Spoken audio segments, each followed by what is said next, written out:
जय हिंद दोस्तों, स्वागत है आपका हमारे इस यूट्यूब चैनल में। और फिर से एक नई टॉपिक के साथ। टॉपिक का नाम है वैद्युत द्विध्रुव।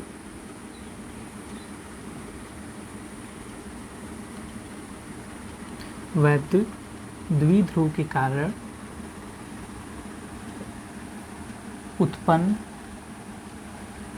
वैद्युत क्षेत्र की तीव्रता।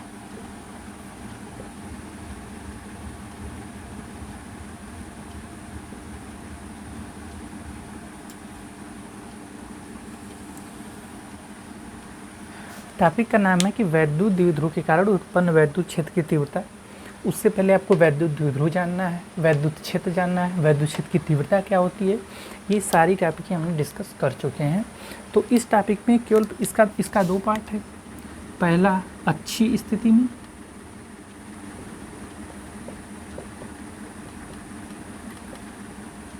दूसरा है निरक्षीय स्थिति में।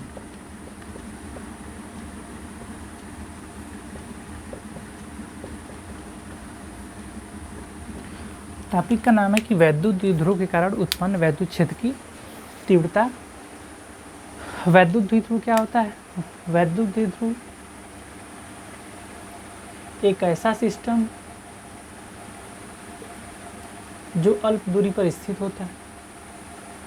वैद्युत क्षेत्र क्या होता है? किसी आवेश समुदाय के चारों ओर का वह क्षेत्र जहाँ पर कोई अन्य आवेश क्या करता है? बल का अनुभव करता है। E=F/Q0। एक थोड़ा सा रिवीजन के लिए मैंने आपको बता दिया कि वैद्युत क्षेत्र का क्या है सिस्टम और वैद्युत द्विध्रुव। यहाँ पर भी हमने सीखा है कि वैद्युत द्विध्रुव का गुण क्या होता है? उनके बीच की दूरी गुणे एक आवेश P=2L/Q। तो जहाँ भी आएगा वहाँ पर हम 2L/Q रखेंगे। एक और फार्मूला हमने निकाला है किसी बिंदु आवेश के कारण वैद्युत क्षेत्र की तीव्रता 1/4πε0Q/r²। तो इन दो फार्मूलों का यूज इसमें होगा। पहला ये, दूसरा ये। इन दो फार्मूलों का यूज अच्छी स्थिति में होगा। चलिए देखते हैं।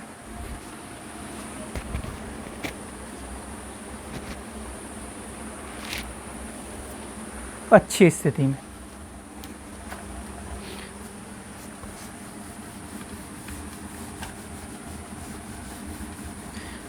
टॉपिक अपना याद रखिएगा कि वैद्युत द्विध्रुव के कारण उत्पन्न वैद्युत क्षेत्र की तीव्रता। हम इस वीडियो में केवल पहला पार्ट करेंगे, अच्छी स्थिति में। चलिए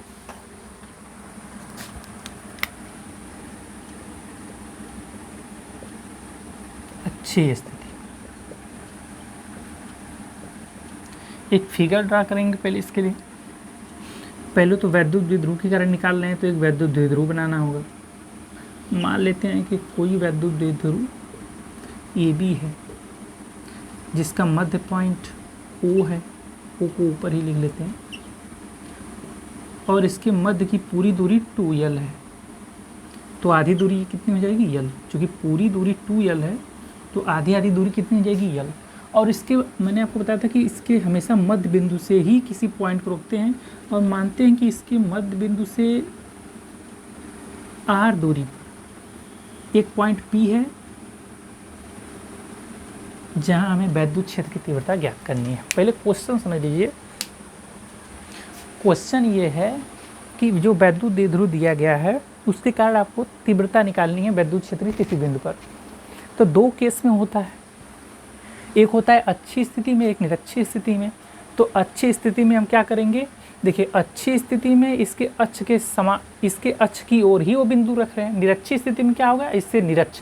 इसके अक्ष के विपरीत हम रखेंगे, इसके अक्ष के बिना, उसकी अक्ष की साइड में नहीं रखेंगे। यही होता है निरक्षीय स्थिति में। तो या ऊपर रख लीजिए, नीचे रख लीजिए, कहीं भी रख लीजिए, लेकिन अक्ष की स्थिति में नहीं रखना है। तो मैंने कहा कि माना एक वैद्युत द्विध्रुव AB है। चलिए मैं इसको लिख कर बताता हूँ। लिखेंगे कैसे आप एग्जाम में? माना एक वैद्युत द्विध्रुव, कुछ नहीं करना है, फिगर आपके दिमाग में रहेगा, लिख लेंगे। एक वैद्युत द्विध्रुव AB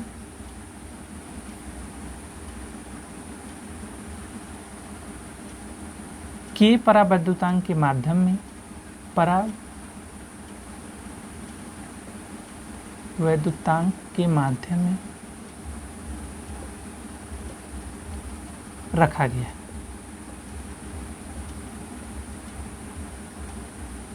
जिसके बीच की अल्प दूरी, लिखने का एक तरीका होता है, जिसके बीच की अल्प दूरी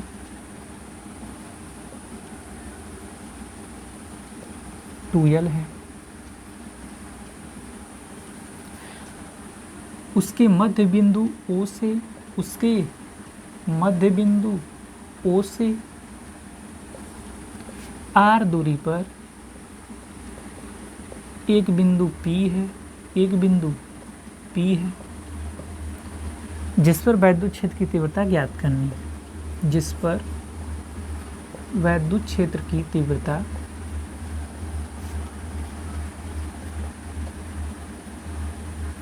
ज्ञात करनी है।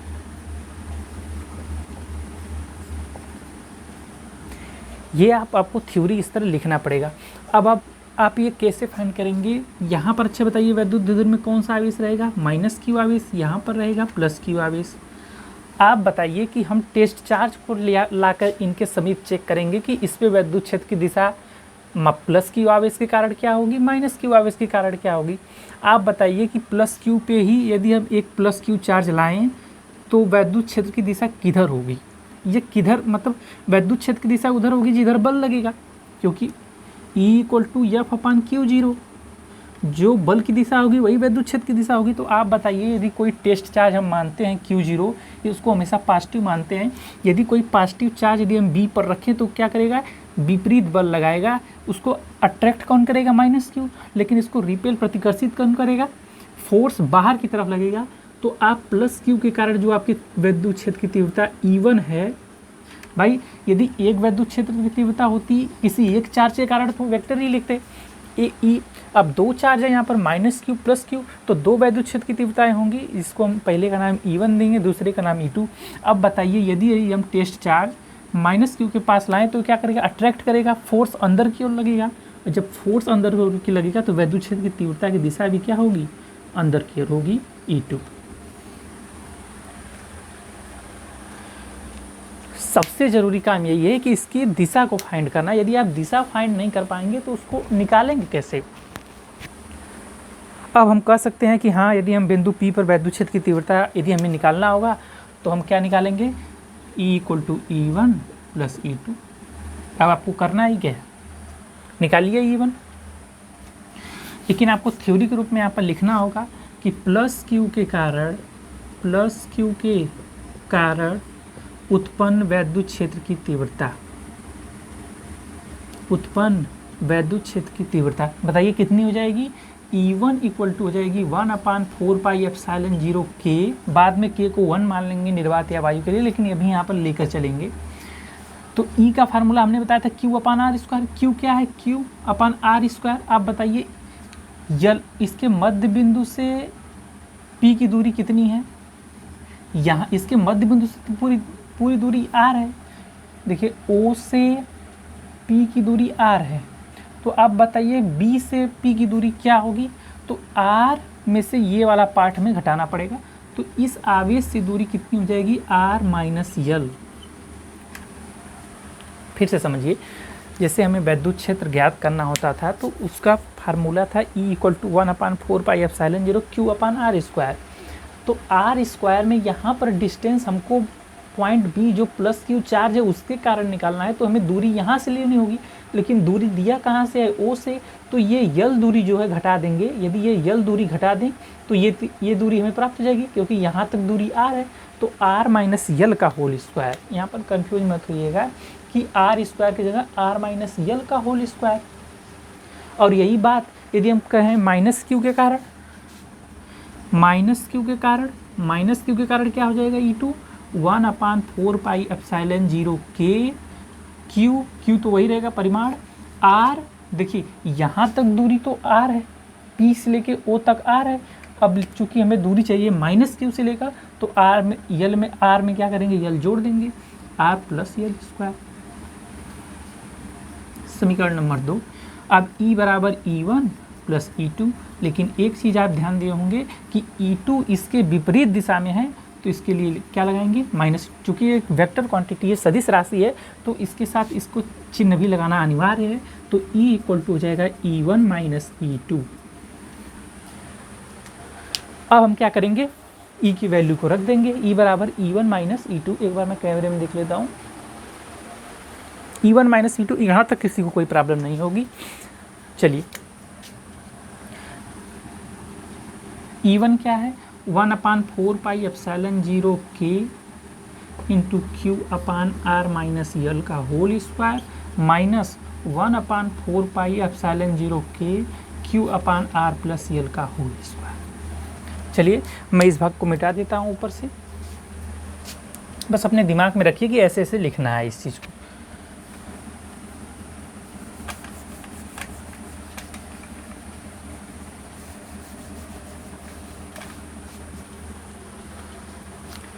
घटाइए, यहाँ पर हम क्या करेंगे, 1/4 pi epsilon 0 K Q common ले लेंगे, बचेगा क्या, 1/R माइनस यल का whole square minus 1/R plus L का होल स्क्वायर।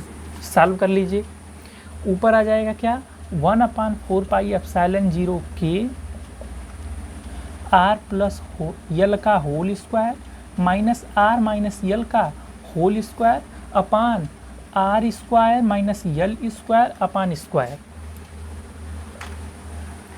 यदि इन दोनों को एक साथ रखें, R plus L R minus L, तो ये बन जाएंगे बीजगणित के नियम से R square minus L square, power 2 की घात है तो पावर 2 की घात यहाँ पर लगा है।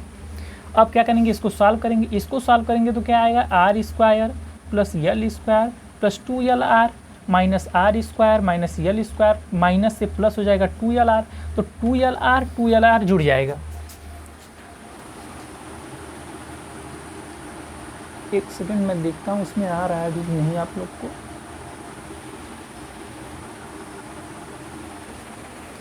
थोड़ा सा नीचे लिखना पड़ेगा इस चीज़ को, एक मिनट। E इक्वल टू यहाँ से आएगा क्या, 1/4 pi epsilon 0 K, Q common है, R प्लस यल का whole square minus R minus L का whole square upon R square minus L square का स्क्वायर। ठीक है, अब दिख रहा है, R प्लस यल का whole square minus R minus L का होल स्क्वायर। तो अच्छा आप बताइए, इसको तोड़ेंगे तो R स्क्वायर प्लस यल square plus 2LR minus R square minus L square plus 2LR, तो ये तो कैंसिल हो जाएंगे चारों, 2LR बच जाएगा। तो E इक्वल टू हो जाएगा 1/4 पाई एप्सिलॉन 0 K 4LR अपान R square minus L square का होल स्क्वायर। यदि हम ये मान लें कि जो ये R दूरी है, ये R दूरी है, इसके बहुत ज़्यादा इससे अधिक है, तो यल को नगण्य मान सकते हैं, यल को जीरो मान सकते हैं।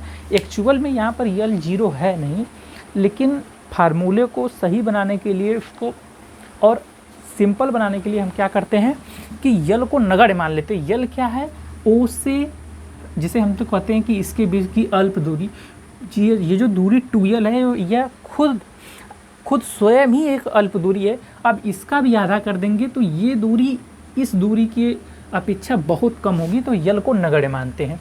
यल को जीरो यदि कर देंगे, यहाँ से हट जाएगा तो R घाते 4, तो E इक्वल टू होगा 1/4 pi epsilon 0 Q 2 into 2LR। मैंने बताया था यहाँ पर यूज होगा 2LR अपान R पावर 4।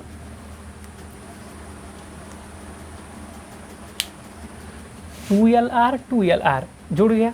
चलिए, लेकिन पहले से यहाँ पर क्या था, Q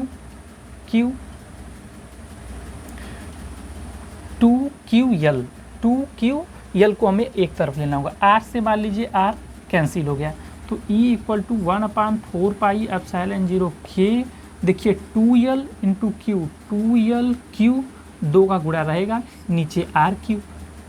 E equal to 1/4 pi epsilon 0 K, 2L को क्या लिखेंगे P, वैद्युत द्विध्रुव आघूर्ण अपान RQ। निर्वात या वायु के लिए K इक्वल टू 1, तो ये क्या डिराइव होकर निकल आएगा 1/4 पाई एप्सिलॉन 0 2P अपान R।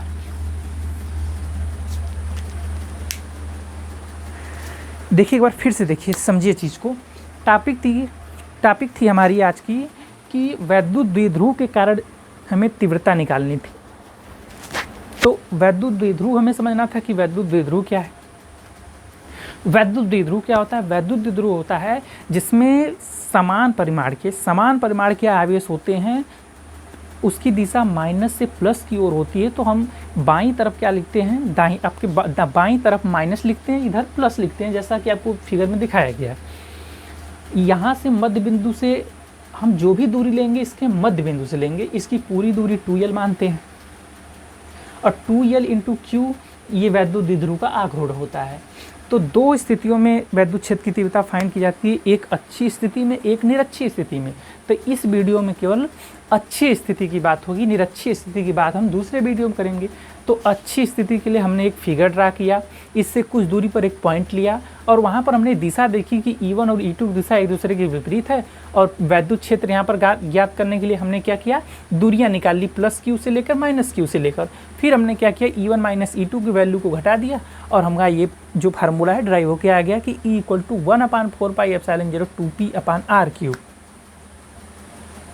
और हमने यल यहाँ हमको निगलेक्ट करना पड़ा। देखिए यल को हम पूरे समीकरण में भी साथ लेकर चले हैं, लास्ट तक लेकर चले हैं, लेकिन इस फार्मूले को और सरल बनाने के लिए, आपके न्यूमेरिकल को और अधिक सरल बनाने के लिए ये क्या करेंगे कि आर के आगे यल को नगण्य कर देंगे, क्योंकि 2l एक अल्प दूरी है, ये खुद पहले से ही बहुत छोटी दूरी है, इसका आधा भाग कर देंगे तो ये आर की तुलना में बहुत ज़्यादा कम होगा, तो इसको हम नगण्य कर देंगे।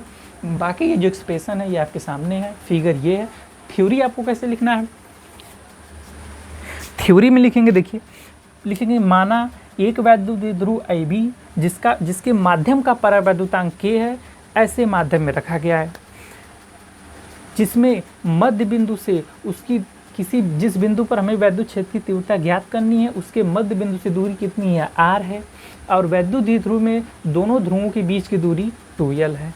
अब क्या करेंगे, अब लिखेंगे कि प्लस क्यू के कारण वैद्युत क्षेत्र की तीव्रता E1, माइनस क्यू के कारण वैद्युत क्षेत्र की तीव्रता E2। फिर नीचे से लिखना स्टार्ट करेंगे कि प्लस क्यू के कारण उत्पन्न वैद्युत क्षेत्र की तीव्रता क्या होगी। फार्मूला क्या होता है, E इक्वल टू 1/4πε0 q/r²। हमने ये डिराइव किया था जब वैद्युत क्षेत्र पढ़े थे, तो वही फार्मूला यूज कर देंगे। दूरी यहाँ से कितनी है, r माइनस l का होल स्क्वायर। दूसरा समीकरण माइनस क्यू के कारण 1/4πε0 q/r+l²। अब क्या करेंगे, जोड़ेंगे, चूँकि जोड़ना तो है नहीं, घटाना है। घटाना क्यों, क्योंकि इसकी दिशा जो मैंने आपको पहले बताया था, बल क्या है, एक सदिश राशि है, उसकी दिशा भी मैटर करेगा, और बल के साथ साथ जो दिशा बल की होती है वैद्युत क्षेत्र के केस में, वही दिशा वैद्युत क्षेत्र की तीव्रता की होगी, वही दिशा वैद्युत क्षेत्र की तीव्रता की होगी, वेक्टर E की होगी। तो हम क्या करेंगे, जोड़ेंगे इसको, लेकिन इसकी दिशा विपरीत है तो हमें घटाना पड़ा। घटाने के बाद ये एक्सप्रेशन प्राप्त हुआ। बाकी कोई दिक्कत है तो आप लोग बताइएगा। धन्यवाद।